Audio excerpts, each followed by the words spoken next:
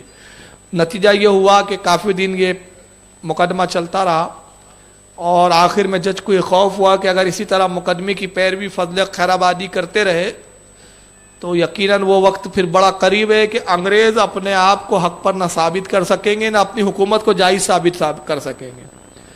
فضل حق ایسی جرا کر رہے ہیں کہ یہ ثابت ہی کر کے چھوڑیں گے کہ یہاں ان کا انگریزوں کا وجود ہی غلط ہے ہندوستان میں۔